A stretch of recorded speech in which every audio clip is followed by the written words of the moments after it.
ಇದನ್ನ ಹಿಂಗೆ ಮುಂದಕ್ಕೆ ತಳ್ಕೊಂಡು ಹೋಗ್ತಿದ್ದಾರೆ. ಆಲ್ರೆಡಿ ಲಕ್ಷಾಂತರ ಜನ ಈ ಸಮಾಜದಲ್ಲಿ ಕ್ರೀಮಿ ಲೇಯರ್ ಏನಿದೆ, ಮೇಲ್ಪದದಲ್ಲಿ ಒಳ್ಳೆ ಸ್ಥಾನಮಾನ ಪಡೆದಂಥವ್ರು, ಕಷ್ಟಪಟ್ಟು ಓದಿ ಹೋಗಿರುವಂಥವ್ರು ಈ ಜಾತಿ ಹೇಳ್ಕೊಳ್ಳೋದಕ್ಕೆ ಅಸಹ್ಯ ಪಡ್ಕೊಳ್ತಾ ಇದ್ದಾರೆ. ಅಕ್ಕಪಕ್ಕ ಮನೆಗಳಲ್ಲಿ ಬಾಡಿಗೆಗಳು ಕೊಡಲ್ಲ ಅನ್ನೋ ಕಾರಣಗಳಿಗೆ ಕೆಲವರು ಹೇಳ್ಕೊಳ್ತಾ ಇಲ್ಲ. ಇದು ಹೋಗ್ಬೇಕು. ಪ್ರಪಂಚದ ಯಾವುದೇ ದೇಶದಲ್ಲಿ ಈ ರೀತಿ ಸವಿತಾ ಸಮಾಜದವ್ರಿಗೆ ಕೆಟ್ಟದಾಗಿ ನೋಡೋದಿಲ್ಲ. ಆದರೆ ನನ್ನ ಮನೆ ಇರೋ ಜಾಗದಲ್ಲಿ, ನಾನು ಹುಟ್ಟಿ ಬೆಳೆದಂಥ ನನ್ನ ಕರ್ನಾಡಲ್ಲಿ ನನ್ನನ್ನು ಅವಮಾನ ಮಾಡಿ ನೋಡ್ತಿದ್ದಾರೆ.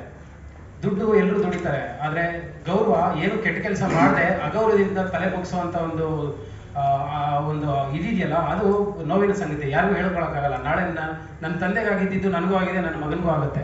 ದಯವಿಟ್ಟು ಪತ್ರಿಕಾ ಮಾಧ್ಯಮದವರು, ನನ್ನ ಸ್ನೇಹಿತರು, ಅಣ್ಣತಮ್ಮಂದಿರು ಎಲ್ಲರೂ ಸಹಕಾರ ಕೊಡಬೇಕು. ಆದರೆ ರಾಜಕೀಯದಲ್ಲಿ ಗುರುತಿಸ್ಕೊಂಡಂಥ ಬಹಳಷ್ಟು ಜನ ನಮ್ಮ ಸಮಾಜದವರೇ ಇದ್ರ ಕಡೆಗೆ ದನಿ ಎತ್ತದೇ ಇರೋದು ನಾವು ತಲೆ ತಗ್ಗಿಸುವಂಥ ವಿಚಾರ. ಈ ಸಮಾಜ ಬರೀ ಚುನಾವಣೆಗಳಲ್ಲಿ ಮಾತ್ರ ಮತ ಚಲಾಯಿಸಲಿಕ್ಕೆ ಮಾತ್ರ ಸವಿತಾ ಸಮಾಜ ಬೇಕು. ಪ್ರತಿದಿನ ಎಲ್ಲ ಸಮುದಾಯಗಳವರಿಗೆ ಸೇವೆ ಮಾಡ್ಲಿಕ್ಕೆ ಮಾತ್ರ ಈ ಸಮುದಾಯ ಬೇಕು. ಇವರು ಮಾಂಗಲ್ಯ ಭಾಗ್ಯ ಗಟ್ಟಿಯಾಗಿರೋದಕ್ಕೆ ನಮ್ಮ ಗಟ್ಟಿ ಮೇಳ ಬೇಕು. ಆದ್ರೆ ನಾವು ಮಾತ್ರ ಸಮುದಾಯದಲ್ಲಿ ಗಟ್ಟಿಯಾಗಿರಬಾರದು, ನಾವು ಪೊಳ್ಳೆದ್ದೋಗ್ಬೇಕು.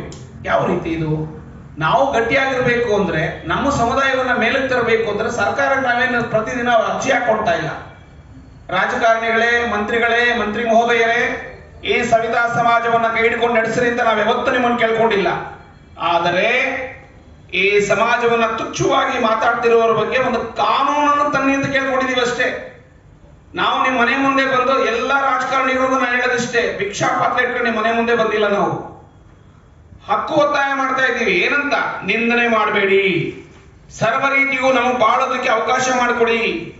ಈ ಭರತ ಭೂಮಿಯಲ್ಲಿ, ಭರತ ವರ್ಷದಲ್ಲಿ, ಭರತ ಖಂಡದಲ್ಲಿ ನಮಗೂ ನಾವು ಸಹ ಪ್ರತಿ ಸಲ ನಾವು ಪ್ರೆಸ್ ಮೀಟ್ ಮಾಡ್ತಾನೆ ಇದ್ದೀವಿ. ವಿಚಾರಗಳನ್ನು ನಮ್ಮ ಅದು ವ್ಯಕ್ತಿಗತವಾಗಿ ಪ್ರತಿನಿತ್ಯ ಇವಾಗ ತುಂಬಾ ಜನ ಬಳಕೆ ಮಾಡ್ತಾ ಇದ್ದಾರೆ.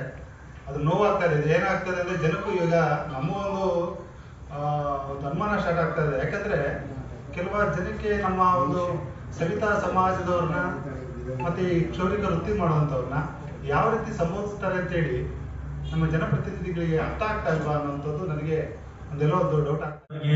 ಬಹಿಷ್ಕಾರ ಹಾಕೋ ಒಂದು ಸವರ್ಣ ಒಂದು ನೀತಿಗೆ ಒಂದು ಕಾನೂನನ್ನ ತರ್ತಾ ಇದ್ದಾರೆ. ಅದಕ್ಕೆ ರಾಜ್ಯ ಸರ್ಕಾರ, ನಾವೆಲ್ಲ ಸವಿತಾ ಸಮಾಜ ತುಂಬ ಹೃದಯದಿಂದ ಸ್ವಾಗತ ಮತ್ತು ಅಭಿನಂದಿಸುತ್ತೆ. ಇಂಥ ಕಾನೂನು ಬೇಕಾಗಿತ್ತು. ಯಾಕಂದ್ರೆ ಒಂದು ಸಮುದಾಯವನ್ನ ಈ ನ್ಯಾಯವಾಗಿ ನೋಡೋದು, ಈ ನ್ಯಾಯ ಮಾತಾಡೋದು, ಇದು ಪರಂಪರೆಯಾಗಿ ಬಂದಿತ್ತು. ಅದಕ್ಕೆ ಒಂದು ಕಡಿವಾಣ ಹಾಕೋದಕ್ಕೆ ಮಾನ್ಯ ಹಿಂದುಳಿದ ಅಧಿಕಾರಿ ಸಿದ್ದರಾಮಯ್ಯವರು ಒಂದು ಕಡಿವಾಣಕ್ಕೆ ಮುನ್ನುಡಿ ಬರೆದಿದ್ದಾರೆ. ಅದು ನಿಜಕ್ಕೂ ಈ ಅದರಲ್ಲಿ ಒಂದು ಕೆಲವೊಂದು ವ್ಯಾಖ್ಯಾನ ಸರಿ ಬರೆದಿಲ್ಲ. ಆ ಕಾಯ್ದೆಯಲ್ಲಿ ಬರೀ 5 ಪೇಜ್ ಮಾತ್ರ ಇದೆ ವ್ಯಾಖ್ಯಾನ.